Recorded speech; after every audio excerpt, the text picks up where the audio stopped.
Okay, we're streaming, and I'm just going to tweet this link out real quick that I am live. Stand by with me. Obviously, we are happy, right? Because Bruce Arians was hired. That was my first choice, even though I didn't say it in my official video when I was going over head coaches. I think at the time, I wasn't sure if Arians would even be available at that point. So I went with Chris Richard or Eric Bieniemy. But Bruce Arians, once it came out that he was interested, he for sure was my first choice. So let's celebrate, guys. Hold on one second. I can't talk and type at the same time.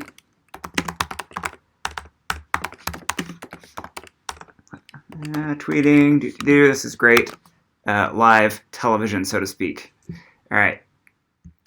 Okay, cool. So we're live, and I just thought I'd jump on real quick, give an instant reaction to the Bucs officially hiring Bucko Bruce. I see a bunch of you guys already saying it. Bruce Arians, Deshaun Davis, Paul Vogel, Blue Boater, Bucksman 13, Corey Buchanan. Thanks for joining. Jay's Adventures, what's up, Jay? Hey, it happened. The Bucs did it. It looked like it was going to happen. Joe Bucs fan was right. I mean, we got to give them some credit. I think I'm not a big Joe Bucs fan. They have done things like this in the past and have been way wrong. So I was just kind of holding back a little bit. But, man, they nailed it. I think since they hired Ira Kaufman, they've gotten a lot of legitimacy to what they do. And they get all the credit in the world because it's Tuesday and Bruce Arians has been announced as the next Bucs head coach. Now, of course, things still need to fall into place. Dominoes need to fall. I tweeted earlier in the day that Chip Kelly and Bill Parcells and even what Josh McDaniels did to the Colts last year has gotten me a little paranoid. Things can happen, and this can all fall through. It's it's funny. It's a parallel to what I'm going through right now. My wife and I just bought a house, and we're in that closing period right now, and it's like, okay, they accepted the terms, we accepted the terms, signatures are on paper, but it's still pending an inspection, and then the seller can back out. There's like a window there, so it's kind of where we're at. But hey, you know what? This is for rapid reactions. Let's jump on that hype train. Let's celebrate, because Bruce Arians is the right coach at the right time for the Tampa Bay Buccaneers. I see a bunch of you guys type it in there, and I'll get to your comments in a second, but I really just wanted to point out that the reason I think he's the right coach at the right time is because culture. Number one, culture. That's what Bruce Arians has been lauded for everywhere he's been.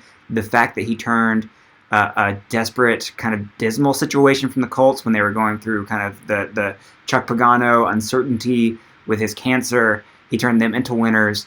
And then he jumps over to the Cardinals, turns them into winners with an aging quarterback, and really flipped over the culture there. I respect Bruce Arians like crazy because he's a leader of men, probably the best leader we've had at this position since Tony Dungy. And I personally put a lot into that, and probably more than most people. But considering where we've been over the last 10 years, and let's just go over, I mean, John Gruden really rubbed players the wrong way, and after they won the Super Bowl, things kind of tanked. He could never get along with the young quarterbacks, right? There was always dissension there. And then you had Raheem Morris, who let the inmates run the asylum. He was too best friends with it was the other side of things, where he was just best buddies with everybody. And then you had Greg Schiano, who's the opposite of Raheem Morris, and was just a prison warden and drove out good players like Aqib Talib and Michael Bennett. And then you had Lovie Smith, who did things like shut down any type of hype that was going in the locker room. The story of I almost said Edel Shepard. The story of Shep. What's his name? Oh my gosh, I'm blanking right now. Anyway, the story of him like getting hyped in the locker room and Lovie coming in and putting a squelch on it. It was like halftime, and it really deflated the locker room. I feel like, and Cutter, we don't really know exactly. I think the stories will sort of come out with Cutter and the locker room culture there. But Cutter was a guy who seemed to just not really have a pulse on his players, so to speak. Maybe he didn't keep it real. We don't know. But here we have Arians, where every coach and every player who's ever been with him has talked about how great of a man he is and the respect that he gets in that locker room. So important. And it wasn't Leader Shepard. Somebody helped me out there. So it was wide receiver, special teams guy. I'm seeing if anybody else is helping me out here. He went with the Panthers, now with the Giants. Now he's kind of bouncing around. Man, that's going to kill me. Anyway, all that said, Bruce is the right hire, and yes, he has worked with great quarterbacks in the past, and that's a big thing. Peyton Manning, Andrew Luck, Ben Roethlisberger, and now Jameis Winston. He gets to take Jameis Winston. I think it kind of worries me that Jameis is learning a brand new system in his make or break year, so to speak, but it's well documented that Arians is a big fan of Jameis, and I think Arians is going to unlock Jameis. We saw how Jameis played at the end of this year where he was very reserved because I think Cutter just kind of broke him with the insistence upon protecting the football, and I felt like he pulled the reins back really hard because he was so afraid to take risks. But now we have a head coach that says no risk it, no biscuit. And yes, Jameis will probably turn the ball over a whole lot, but I've always said that he could be a Ben Roethlisberger type of player, and I think if Bruce Arians can't get him there, then no one can. So there's hope there, guys. Russell Shepard, thank you everybody in the chat. Russell Shepard, gosh, that was killing me. Who I miss. I really miss. Talk about locker room culture, guys, that we should not have let go. But I understand why we did, because he got more money going elsewhere. So the excitement's there. I think also now the excitement is who's he going to bring in at DC, and Todd Bowles has been rumored. I would love Todd Bowles. I know a lot of you would too. He brings a 3-4 defense, or he usually works with a 3-4 defense, which I don't think we have currently the personnel to do, but I don't think it's a difficult thing to do. I think Arians as a head coach is all about making his best players or adapting to his best players. So I'm not too concerned about that. Yeah, that may mean we get rid of Gerald McCoy, but I think the writing has been on the wall there. So let me get to some of you guys' comments. I know you guys have been kind of blowing it up. 44 people here. Thanks for joining us, guys. Melissa Martinez, John. I'm not going to pronounce your last name because that's too hard. Jack Crispy Banks, Amazement. One of the OG followers. Thanks for joining, Amazement. Jameis is too smart. He can handle it. Yeah, Jameis is brilliant, and I think a lot of people don't give a lot of credit to Jameis. But he was recruited by Stanford coming out of high school, so he is a bright guy in spite of his reputation, and his off-field antics obviously lend to that. We have to see how Jameis plays under a new system. Winston needs a coach that has his back, and you will see Winston shine. Great point, Amazement. That is a big thing. Dirk Cutter never had Jameis's back. I never felt that way. If you guys remember, back when Dirk Cutter was the offensive coordinator, he admitted that he wanted Marcus Mariota. He was a Mariota guy, and then was dealt Jameis. And I feel like that's indicative of just the rest of their relationship, where Dirk Cutter was trying to make Winston be the guy he wanted him to be, not the guy he was. So I hope and I believe that Arians will come in and change all that, because he really likes Jameis. And he has Jameis's back. And I think Jameis's confidence lies on the people behind him, giving him confidence, especially all that he's been through, all that he's put himself through up to this point. So don't die before the season, Bruce. We need you. That is the concern, and a concern that I've seen a lot of people bring up is, okay, and I even brought it up myself at the very beginning when his name was whispered as a candidate, is, okay, what's the shelf life here? He is older, and he quit, or he retired Arizona partially because of health reasons, and that is a concern. None of us know where he actually stands on that. Now, the Bucs did give him, they brought a doctor along and had him do a physical and everything, which is really funny for a coach, but they seem to think he has a clean bill of health. He seems to feel good, so I say let's ride it out. I remember, the presidential race between Obama and John McCain. A big slam against McCain was his age, and people were like, he's gonna die in office.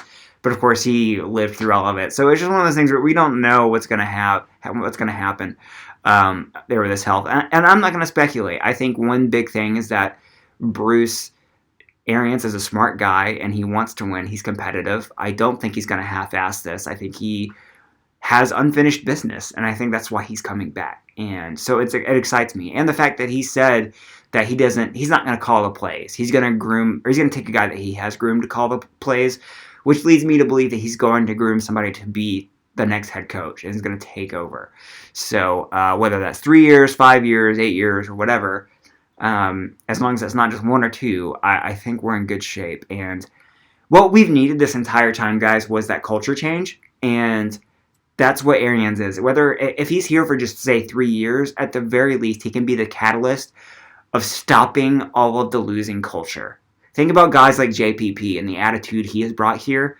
Now, add the vigor and the passion that Arians has. That's going to ignite a fire under guys like JPP and Quan and Levante David, the guys who just desperately want to win and want to do everything they can. And Jameis, for that matter, and Mike Evans, guys like that. So, it is funny that the Falcons are hiring Dirk Cutter.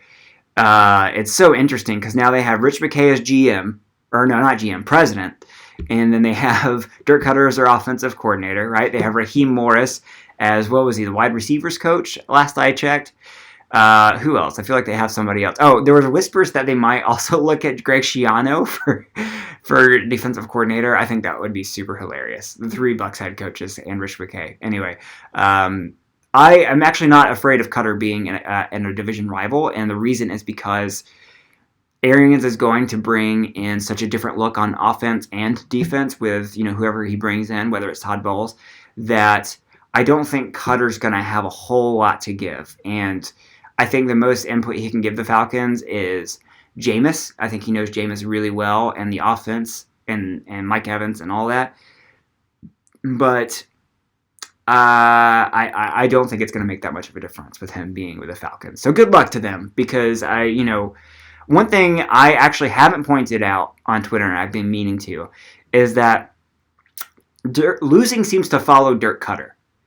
When he was an offensive coordinator in Jacksonville, and I don't have the numbers in front of me, but it was like winning season, then losing season, then losing season. And then he got to Atlanta, and it was like winning season, losing season, losing season, losing season. It was like always, he started off well, and then his teams always tanked. Now, I don't know if correlation equals causation there with Dirk Cutter, but so far the trend of his career is that just losing seems to follow him. So let's hope it continues in Atlanta, and hopefully the whole winning the first year doesn't follow him. But Crispy Bank, now we just got to go sign Le'Veon Bell.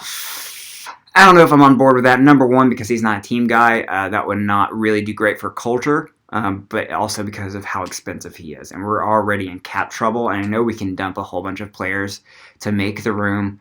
I don't know. I don't know if I'm on the Lev train yet. We'll see how free agency shakes out and all the guys that come out in the draft, but we'll see. Lev Bell would be crazy. 86 Hado, however you want to pronounce that.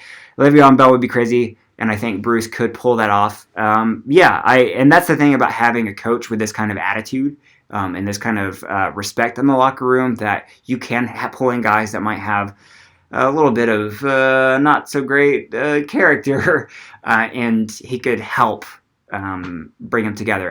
My first comes to mind is Tyrann Mathieu. Now, I'm not calling into question Tyrann Mathieu's character, but it is well documented how he was kind of cast aside by other teams, and they overlooked him because he had character concerns.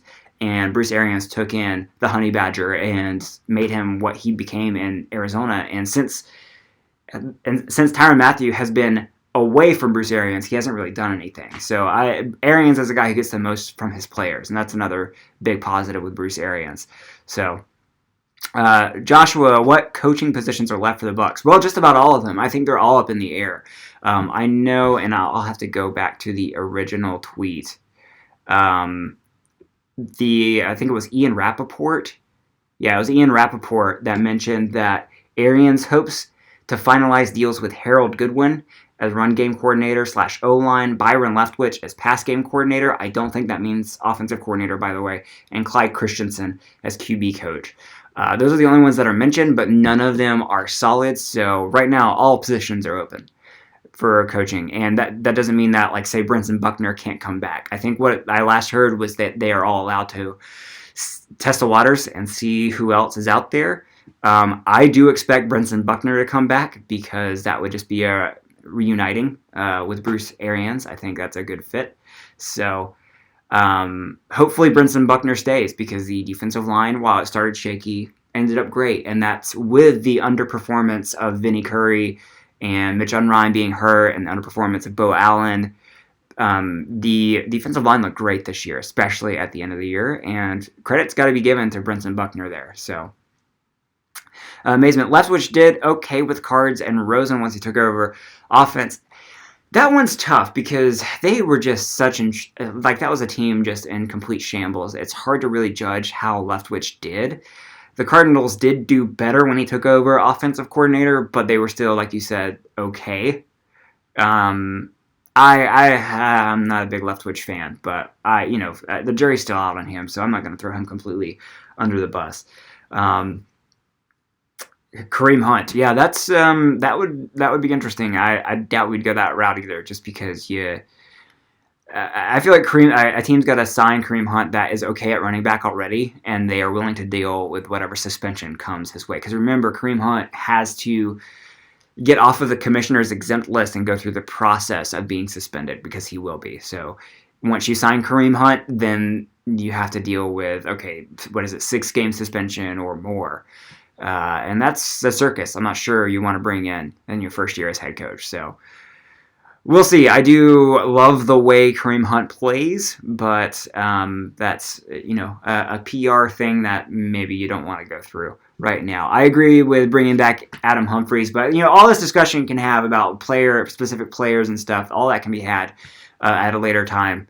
This is talking about Bruce Arians. I mean, really, the sky's the limit, because it'll be really interesting to see if he maintains Peyton Barber, if he maintains or if he retains Rojo. I mean, Ronald Jones is up in the air still. Like, maybe it was a scheme thing that Ronald Jones, or maybe it was a coaching thing, and maybe Bruce Arians can come and make Rojo the guy we saw in college. I mean, who knows?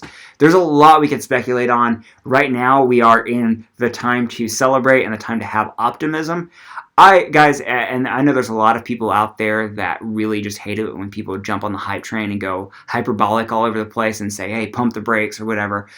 But I'm an enjoy life kind of guy, so guys, let's get excited, because honestly, we don't have a whole lot to be excited about. So I'm not going to tell you to temper any excitement you have over the prospect of a culture change, the prospect of a new head coach and new players and all that stuff. So, Quanny V, could Monken stay? I actually, in the back of my mind, I have been wondering the same thing myself. Like, I kind of think Monken is a dark horse candidate to stay as offensive coordinator. That depends on, I don't know if he has a relationship at all with Bruce Arians, so it seems not likely. Coaches usually have a little bit of nepotism. And also, Bruce has said publicly that he would bring a guy that he has groomed specifically to come in. So it seems like he's going to bring in somebody that he knows already, just based on what he said there. So I don't think it's likely Todd Monken could stay. I honestly would love to see it. But even if he did stay, he's getting a lot of head coaching interviews and stuff. So if not this year, it'd be next year when he left. So I wouldn't hold my breath on Todd Monken, I guess, now that I've talked that out. Monken didn't seem to like Jameis at all. I don't know about that. I didn't watch a whole lot of Todd Monken press conferences, so I'll leave that up to you guys whether or not you think he did or did not like Russell Shepard. Yeah, thank you, Yoda. A little bit late on that.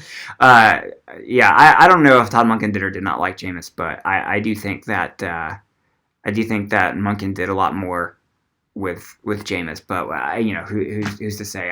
When Jameis came back, he was a little bit shell shocked. I think just with the benching and everything.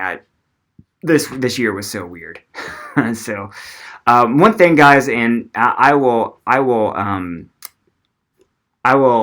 end this in a few minutes, but what I really do want to say is if you have not watched the All or Nothing on Amazon Prime with the Arizona Cardinals from a few years ago when Bruce Arians was head coach, you have to watch it because that gives you an idea of the kind of culture he sets up and what the players think of him and the type of head coach he is. Like, that is going to be the best way. I mean, you can look at stats and win-loss record and stuff, but if you want to get an idea of who Bruce Arians is, watch that season. I think it was documenting the 2015 or maybe 2016 season, and it's fantastic, guys. It's basically like Hard Knocks, but it follows them throughout the season, and I'm pretty sure they played the Bucs that year, and they beat us, so good times. But I can't recommend it enough. If you really want to know who Bruce Arians is, watch All or Nothing on Amazon Prime. And any former Cardinals coming to Tampa? That's a good question, Eddie. That seems to happen whenever a coach is hired, that they bring in a bunch of guys, like, for instance, Dirk Cutter and Mike Smith. Hey, let's bring in Jacquizz Rodgers, like, let's bring in all these former Falcons that we worked with. That seems to happen whenever a new coach comes in. I would not be surprised to see, who I don't know, maybe Tyrann Mathieu, or people are talking about trading for Patrick Peterson or whatever it is. I wouldn't be upset about it. It likely won't be anybody splashy like Pat P, but it's always possible. And I'm excited, guys. This is a good hire. Edward asked a little bit ago, is this a good hire? Aging coach who hasn't had a lot of success in the past. It's debatable. Is big change what we really need is big change what we really need with such a young squad? I think there might have been better coaches out there. Now, Edward, you bring up a good point, in that there are some really good young coaches out there, like Eric Bieniemy, like Chris Richard, and every team right now is trying to find the next Sean McVay. I am glad the Bucs did not go with the copycat league that is the NFL. Personally, right now, I think, and I said this at the beginning of this, Bruce Arians is the right coach at the right time for the Bucs. Now, if we went with a younger coach when we hired Dirk Cutter instead, you could make an argument there. But right now, this team is so desperate for a change in culture that we need a proven guy. We just need a guy who's been there, who's done that, who can walk in a locker room, already has success on his back. Now, you said he hasn't had a whole lot of success. He's had winning seasons, and he's been to the playoffs, and he's won in the playoffs. He's got Super Bowl rings as a coordinator, and so he's got success. And he has a whole lot of guys that have his back. Guys he's respected across the league. So he's going to walk into this locker room, and he doesn't need to convince anybody of anything. He's going to walk in that room, and they're going to know who he is because of their peers and because of other coaches and his reputation across the league. And that's why I think that Bruce is the right guy, because if you have a young guy come in, it's going to be up in the air. Is he going to be Sean McVay, or is he going to be Raheem Morris? I mean, it's one of those things that it's probably the safest pick, but I really do believe it's the right pick because of the stature that he brings. It just makes so much perfect sense. And honestly, if Bruce Arians can't turn this team into a winner, I honestly don't know who can. I really don't. That's how much I like Bruce Arians. So you're right. Bulls movement. Is that a Todd Bowles reference? I'm not sure. One day at a time. One day at a time. I mean, this is going to be a long offseason, guys, and it's going to be full of excitement because we're going to start seeing the dominoes fall. Let the chips fall where they may, with the assistant coaches being hired, and then we're going to get into free agency season, and we're going to start hearing about, we're going to have the press conference, the introductory press conferences. We're going to start hearing, reading all the interviews, hearing who Bruce Arians likes, and who's going to bring in for free agents, and then we're going to get hit draft season hard, and it's going to be an exciting time. The offseason, unfortunately, has always been the most exciting time for Bucs fans, and hopefully that'll change in 2019. So How likely is it that we hire Todd Bowles? I think it's very likely from what I'm hearing. I mean, I don't know. I'm just a fan reading the same thing you guys are, but it seems pretty likely. I don't think Bowles did enough as a head coach to be looked at for a head coach somewhere else. So I think it's just like with Dirk Cutter, he's probably going to get a coordinator position somewhere, and why not here with a head coach he has a history with? So if Bowles does come, it will be very interesting since, as I mentioned earlier, he runs a 3-4 defense, and we have run a 4-3 for decades. So, Eddie, hoping for a defensive overhaul. That might happen. That honestly might happen, guys, because we have a lot of guys up in the air. Chris Conte's going to be gone. I don't know why he's the first person I thought of. Chris Conte's going to be gone. Gerald McCoy looks like he's on his way out. Brent Grimes is going to be gone. Quan needs to be re-signed or let go. There's going to be some question marks, and I think there will be some overhauling. We'll still have guys like Carlton Davis coming in, Jordan Whitehead, Justin Evans.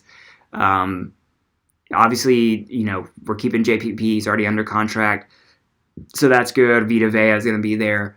So I think the core is still there, but we might see a good amount of free agents and draft picks coming this year on defense specifically. And let's face it, guys, this offensive line, boy, that needs work. Or maybe it doesn't. Honestly, there is still that theory out there that they just had horrible coaching. I mean, remember, on paper, this offensive line, the hole was right guard. And that was Caleb Benenoch, and that obviously proved to be true. But really, the holes this year seem to be everywhere but Ali Marpet. And sometimes Ryan Jensen. So maybe it's just a coaching thing. I don't know. On the offensive side, D-Jax is going to be gone. Cameron Brate probably will be gone. I mean, I think Cameron Brate might be on the chopping block. Bruce Arians' offense does not really depend on the tight end position, so it will be interesting to see what happens with O.J. Howard. I mean, much less, Cameron Brate. So I think Cameron Brate's probably going to be gone. Got to find a right guard. Holy moly, got to find a right guard. Hopefully Caleb Benenoch's gone. And running back, who knows what we're going to do there. So there's a lot of question marks. There's a lot of stuff that's going to happen. Probably get some former Cardinals in here. That's just what coaches do. So when I'm seeing questions about drafts and stuff, we'll get to all that later. I haven't even begun the deep dive just because I've been just trying to figure out who the next coach is going to be. So good point about Noah Spence. If we go to a 3-4, it will be interesting to see if we keep Noah Spence. He's been underutilized, as some have an opinion that he has been. I don't know for sure, but he seems like more of a 3-4 guy that was drafted to a 4-3 team, has been underutilized, or misutilized, if that's even a word. So, man, so much to talk about in this offseason, guys. I'm excited. I hope you're excited. I'm going to cut it off now. I know it's only been 30 minutes, and this seems like the type of thing that we just want to all talk about at once. But thanks for joining, guys. I think this is the most I've ever had in a live stream, so I really appreciate you guys joining. Remember, subscribe if you haven't. If you're joining me, you probably have already. And follow me on Twitter at @ThePlayReaction, and we can keep the conversations going. It's been actually really fun on Twitter the last couple of days. Really fun memes and really fun conversations. So, I hope you guys have an awesome rest of the week, and feel free to celebrate, guys. Feel okay. Jump on the hype train. Go crazy. Don't let anybody tell you to calm down, because, we do not have a lot to be happy and joyful and excited about as Bucs fans recently. So take every moment you can. Feel great about it. Consider this a win. I do. Now, we may be proven wrong after this season, but who cares? Don't let that steal your joy. So, all right, guys. Go Bucs, and go Bucko Bruce. No risk it, no biscuit. See you guys later.